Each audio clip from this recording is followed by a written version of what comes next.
Assalamualaikum warahmatullahi wabarakatuh. Waalaikumsalam warahmatullahi wabarakatuh. Al-Fatihah ila muallif hadzal kitab Al-Imam Yahya bin Nur Syarafuddin Nawawi rahimahullah. Lahul Fatihah. A'udzu billahi minasyaitonir rajim. Bismillahirrahmanirrahim. Alhamdulillahi rabbil alamin. Arrahmanir rahim. Maliki yaumiddin. إياك نعبد وإياك نستعين اهدنا الصراط المستقيم صراط الذين أنعمت عليهم غير المغضوب عليهم ولا الضالين. الحديث الخامس والعشرون فضل الله تعالى وسعة رحمته. Dibaca Hafid. An Abi. Yang kuat.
Baik, al-hadis utawi iki hadis al-khamis wal 20 kang nomor 25.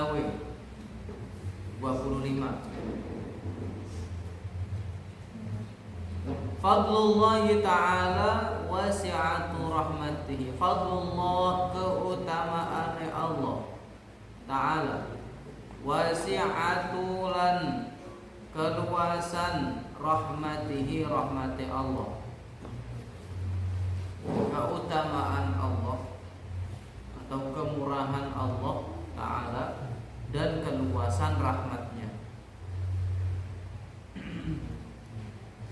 An Abi Dzarrin, diceritakake saking Abi Dzar Al-Ghifari radhiyallahu anhu, anna nasan, setuhune pira-pira manungsa, bahwasanya manusia, min ashabi, saking pira-pira sahabate Rasulullah sallallahu alaihi wasallam, dari sahabat Rasulullah sallallahu alaihi wasallam, iku qalu padha matur sapa nas, padha matur sapa nas, berkata siapa manusia-manusia itu, yaitu sahabat Nabi, lin Nabi, marang Nabi sallallahu alaihi wasallam,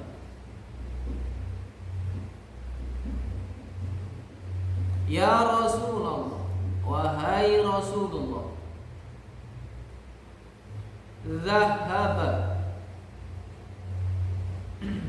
budal sapa ahlud dusur, Zahaba budal sopo ahlu dusur, ahli duit telah pergi atau telah keluar, telah pergi orang yang punya duit, orang yang kaya maksudnya.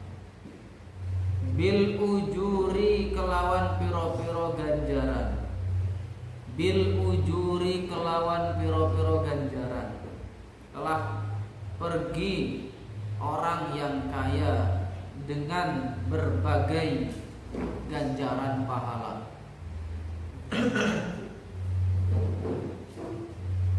Ini berarti dari perkataan orang yang enggak kaya-kaya amat.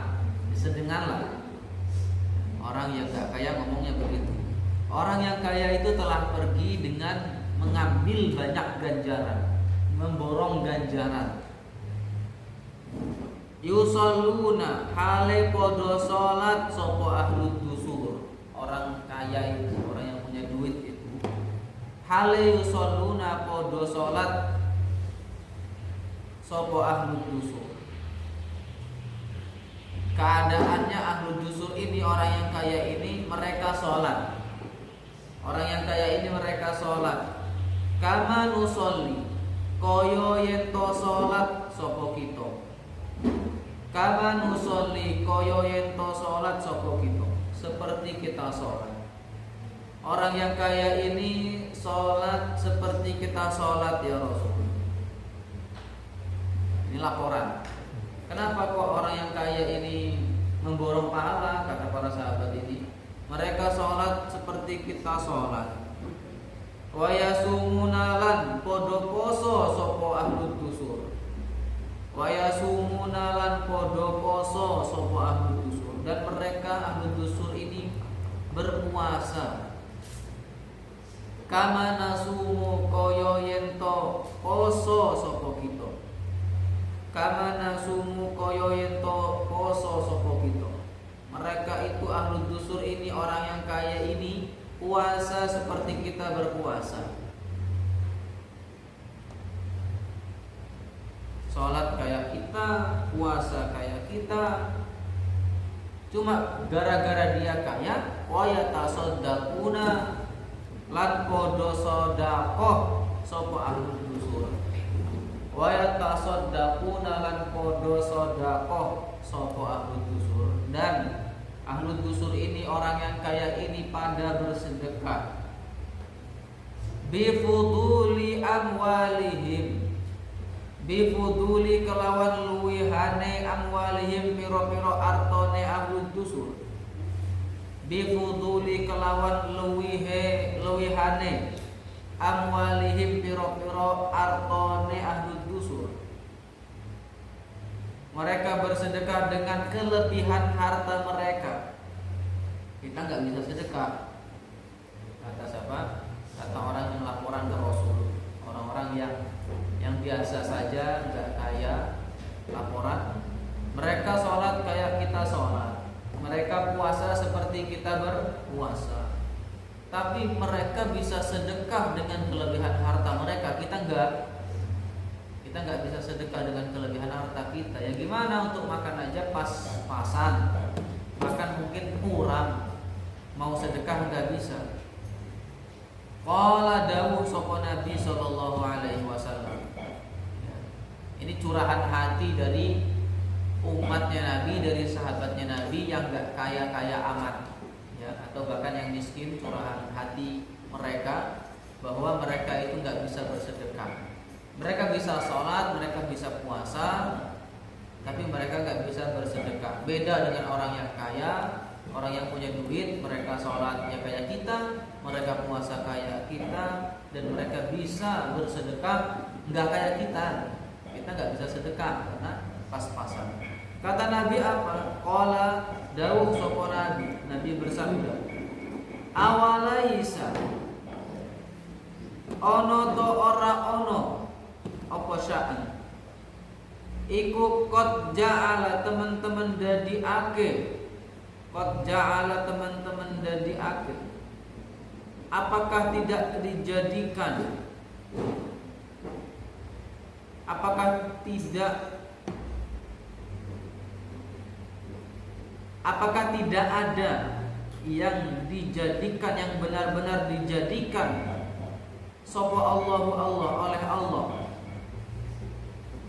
lakum ingkang tetep kaduwe sira kabeh, lakum kang tetep kaduwe sira kabeh, lakum kepada kalian, apakah tidak ada yang benar-benar Allah jadikan untuk kalian mata soddaquna ing barang kang podo sedekah sira kabeh, mata soddaquna ing barang kang sedekah, ing barang kang podo sedekah sira kabeh. Apakah tidak ada yang benar-benar Allah jadikan untuk kalian barang yang bisa disedekahkan, sesuatu yang bisa disedekahkan. Innalakum, inna setumune lakum tetap, inna lakum setumune tetap marang sira kabeh bikulli tasbihatin kelawan saben-saben tasbih, sesungguhnya untuk kalian di setiap tasbih iku shadaqatun sedekah, setiap tasbih itu sedekah. Wa kullu takbiratin lan saben-saben lan utawi saben-saben takbir, wa kullu takbiratin lan utawi saben-saben takbir iku shadaqatun sedekah, dan setiap takbir itu sedekah. Wa kullu tahmidatin lan utawi saben-saben tahmid iku shadaqatun sedekah. Wa kullu tahlilatin lan utawi saben-saben tahlil iku shadaqatun sedekah, dan setiap tahlil itu sedekah. Jadi ini Rasul membahagiakan orang-orang tadi yang tidak bisa bersedekah dengan harta, maka sebenarnya setiap zikir itu adalah sedekah. Setiap tasbih adalah sedekah. Sampean baca subhanallah itu sedekah. Subhanallah 1 ya sedekahnya 1. Subhanallah 100 sedekahnya 100. Setiap takbir itu sedekah. Lafaz Allahu Akbar, sampean zikiran Allahu Akbar itu sedekah. Setiap tahmid itu sedekah. Lafaz alhamdulillah, zikiran alhamdulillah, alhamdulillah, alhamdulillah itu sedekah. Lafaz tahlil juga sedekah. La ilaha illallah, la ilaha illallah, la ilaha illallah itu juga sedekah. Ya, maka setelah sholat maghrib, sholat subuh, yuk coba kita zikiran bareng-bareng. Jangan tidur, ya, dikuatkanlah. Kalau disirkan, kalau dipelanin nanti pada tiduran, dikuatin aja sudah. Biar pada melek semuanya. Selain pada melek, dapat pahala sedekah. Ya, kita zikiran setiap habis sholat maghrib 33 kali, tasbih, tahmid, tahlil, takbir. Itu udah berapa tuh? 132. Ya kalau ditotal kan 33 kali 4 132. Betul enggak ya? 30 kali 3, 30 kali 4 120. 3 kali 4 12. 132. Enggak umur tulis segini, kita ngitung di sini aja udah bisa. Oke, itu ya. Jadi kalau kita nggak bisa sedekah dengan harta, kita bisa bersedekah dengan zikir. Tapi tetap pahala sedekah dengan harta itu tidak sama dengan pahala sedekah dengan zikir. Pahala sedekah dengan zikiran ya tetap tidak menyamai pahala sedekah dengan harta. Kalau bisa sedekah dengan harta, maka bersedekah dengan harta. Kalau tidak bisa sedekah dengan harta, ya dengan cara yang lain selain sedekah harta. Banyak di sini. 4 zikiran tadi adalah sedekah. Wa amrin bil ma'rufi, lan utawi perintah kelawan bagus. Wa amrin bil ma'rufi, lan utawi perintah kelawan bagus, dan perintah kepada hal yang baik, iku shadaqatun, sedekah. Wa nahyin, lan nyegah, an mungkarin, saking perkara mungkar, lan utawi nyegah saking perkara mungkar, iku shadaqatun, sedekah. Mencegah kemungkaran itu sedekah. Ya. Selain zikir itu sedekah, merintah kepada yang baik itu sedekah. Melarang kepada yang buruk itu juga sedekah. Ya. Wayahnya sholat asar, bangunin kawannya, yuk sholat. Perintah kepada kebaikan itu sedekah. Itu sudah dihitung sedekah. Perintah aja, walaupun dia nantinya nggak sholat jamaah misalnya, ya. Merintah untuk sholat jamaah asar, ya sedekah. Merintah untuk sholat jamaah maghrib, isya, subuh, zuhur, sedekah. Walaupun nantinya dia nggak sholat jamaah. Perintah kebaikan itu sudah sedekah. Atau larangan kepada keburukan itu juga sedekah. Ada yang ngajak, mau yuk kita kabur yuk rokokan, misal kita kabur rokokan ke kali. Kemana? Sini ada kali. Ke kali belakang yuk kita rokokan di sana. Ada yang nyegah, jangan. Nanti kalaupun nggak ada yang ngelihat, ya, pihak pondok pengurus nggak ada yang ngelihat, Allah ngelihat, maha melihat. Kita melanggar peraturan berarti berdosa. Itu mencegah kemungkaran berarti sedekah. Ya jangan naruh kepala di meja. Nggak boleh. Ngaji nggak boleh naruh kepala di meja. Ya, jadi menyuruh kepada kebaikan adalah sedekah, menyuruh untuk meninggalkan keburukan adalah sedekah. Bahkan ada salah satu hadis juga, tabassamuka fi wajhi akhika shadaqah. Senyumanmu kepada saudaramu adalah sedekah.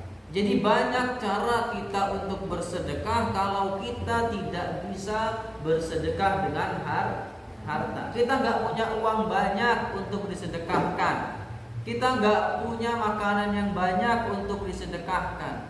Kita nggak punya barang yang banyak untuk disedekahkan. Hanya cukup untuk dipakai sendiri. Maka kalau nggak bisa bersedekah dengan harta, cari cara untuk bersedekah selain harta. Caranya apa? Nih contohnya, berzikir itu sedekah, tasbih sedekah, tahmid sedekah, takbir sedekah, tahlil sedekah. Selain zikir, perintah kepada yang bagus juga sedekah, melarang kepada yang buruk juga sedekah. Bahkan selain itu, senyum saja kepada saudara kita itu juga sedekah. Asal enggak senyum sendirian. Ya. Kalau senyum sendirian itu namanya gila. Aneh. Jangan senyum-senyum sendirian. Wa fi bud'i ahadikum shadaqatun. Wa fi lan ing dalem bud'i ahadikum, verjine salah siji sira kabeh. Wa fi bud'i ahadikum, lan ing dalam verjine salah siji sira kabeh. Lan utawi ing dalam verjine salah siji sira kabeh. Dan di dalam kemaluan salah seorang dari kalian iku shadaqatun, sedekah.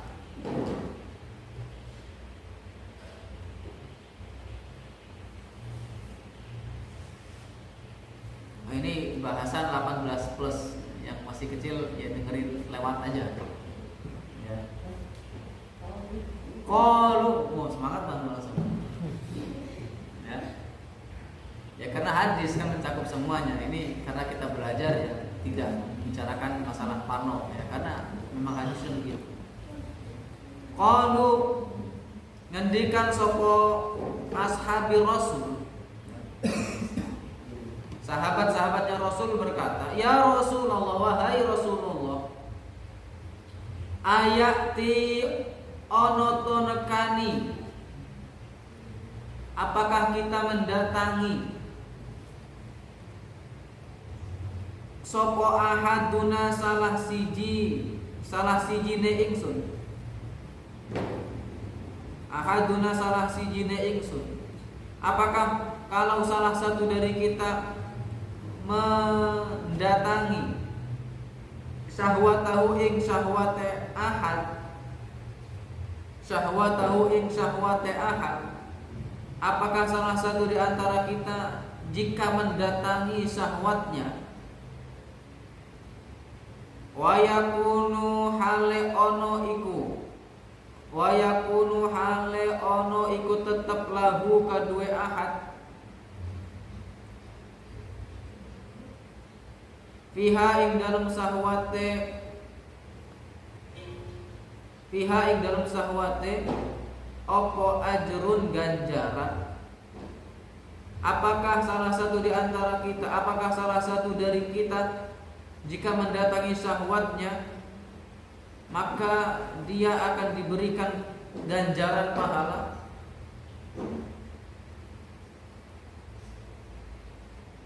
Qala dawu sapa Nabi sallallahu alaihi wasallam, ara'aitum ana ta weruh sira kabeh, ara'aitum ana ta weruh sira kabeh, apakah kalian tahu? Tahukah kalian? Tahukah kalian? Lawadha'aha lamun nyelehake sapa ahad ing syahwat, lawadha'aha lamun nyelehake sapa ahad ing syahwat, jika seseorang meletakkan syahwatnya fi haramin ing dalam keharaman, fi haramin ing dalam keharaman, meletakkan syahwatnya di dalam keharaman,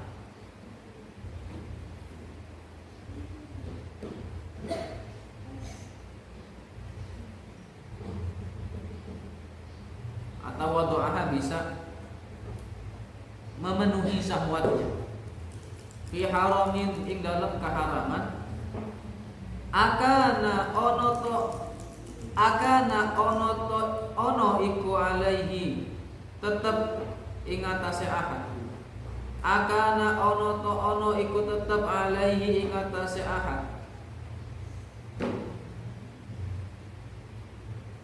maka apakah ditetapkan kepada orang tersebut apa wizrun dosa, wizrun dosa, apakah ditetapkan kepada orang tersebut dosa?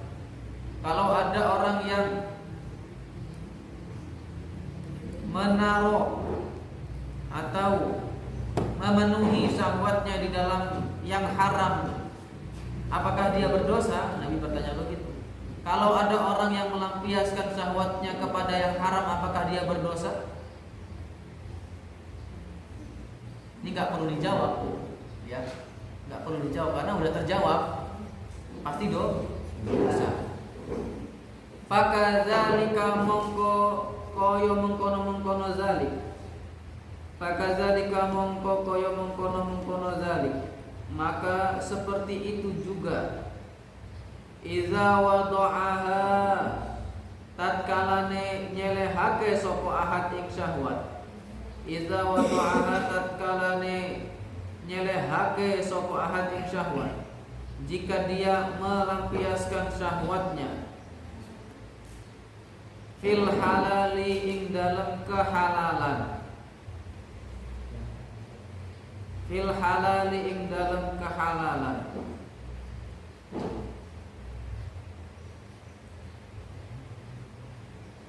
Kana mongko ono ikut tetep, kana mongko ono ikut tetep lahu kadue ahad apa ajrun ganjaran, apa ajrun ganjaran. Maka begitu juga jika ada yang melampiaskan syahwatnya di dalam kehalalan, maka baginya pahala. Rawahu Muslim, diriwayatake iki hadis Muslim, sapa Muslimun Imam Muslim. Rawahu nyeritakake iki hadis sapa Muslimun Imam Muslim rahimahullah. Ya. Tuh. Jadi di sini diterangkan bahwa meletakkan syahwat atau melampiaskan syahwat kepada yang halal itu juga berpahala. Ya. Begitu juga kebalikannya, kan nanya sahabat, apakah kita kalau melampiaskan syahwat kepada istri-istri kita mendapatkan pahala? Kata sahabat nanya.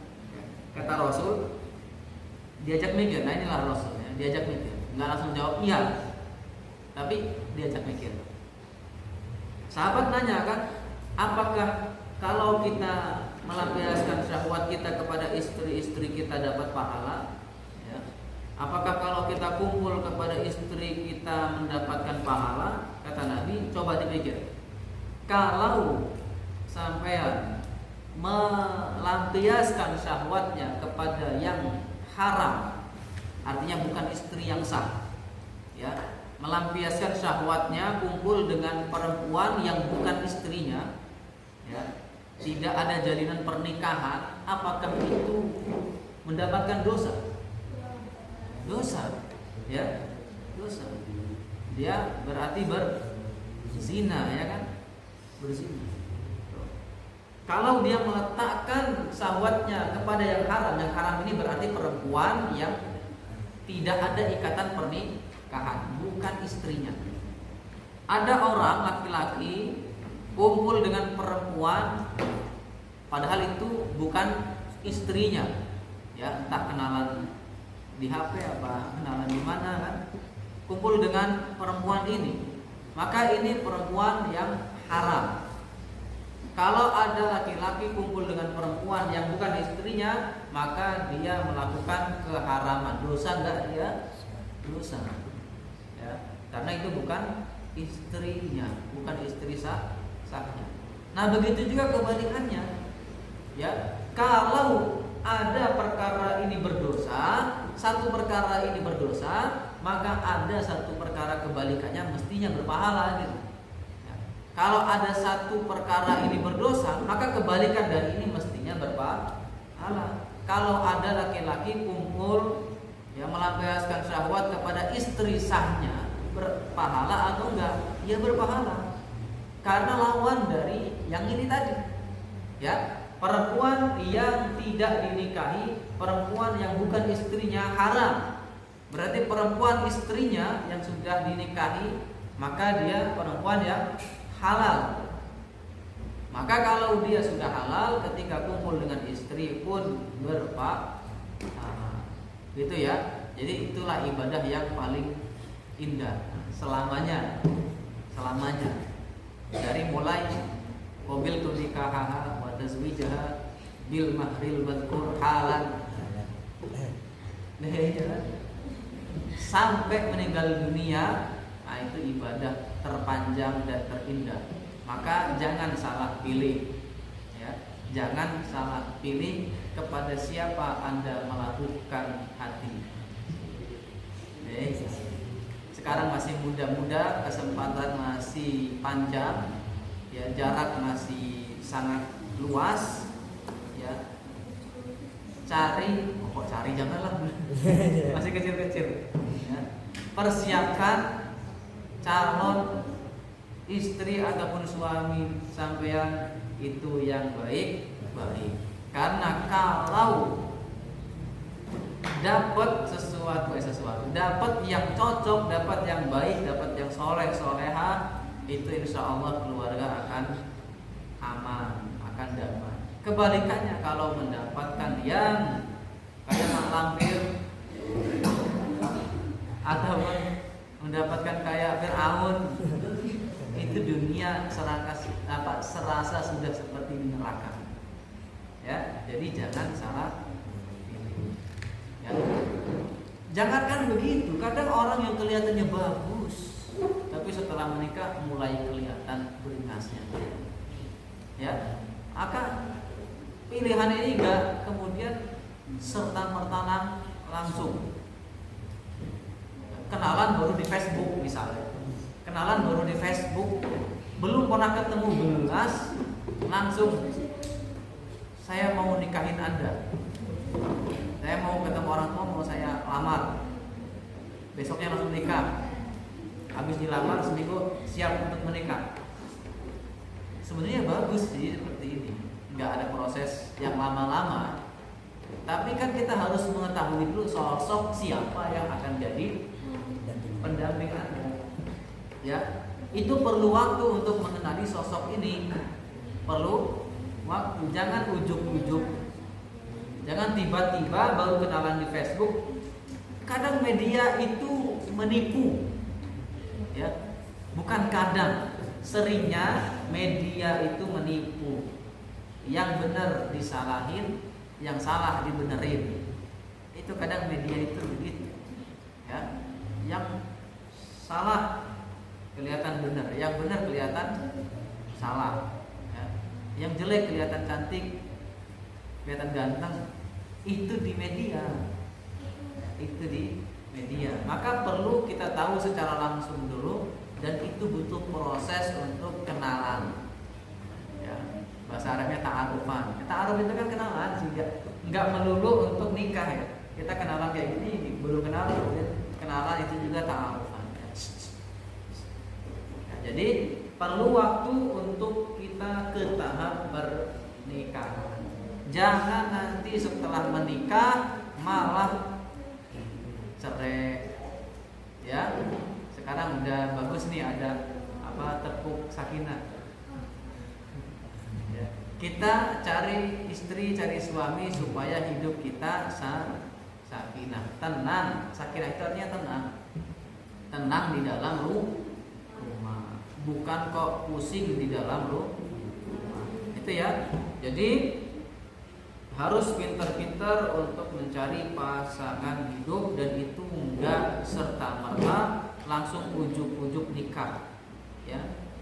Kalau perempuan kok ada yang tiba-tiba baru kenalan di Facebook ngajak nikah, ya perlu dibuktikan dulu keseriusannya. Enggak cuma lewat media sosial, ketemu ke rumah, ya kenalan sama keluarga, kemudian cari tahu dulu sosok ini baik atau enggak. Ya, sekarang sudah gampang lah untuk mencari tahu sosok, bisa nanya ke temannya, atau bahkan kadang kepribadian orang ini banyak ditunjukkan lewat media sosial. Makanya hati-hati bermedia sosial, kadang itu bisa menunjukkan kepribadian kalian. Dikit-dikit curhat di Facebook. Nah itu kan berarti masih kekanak-kanakan. Main game di-share di Facebook, ya kan, peringkatnya saya naik rank, di-share di Facebook, di-share di Instagram, di-share di status WA.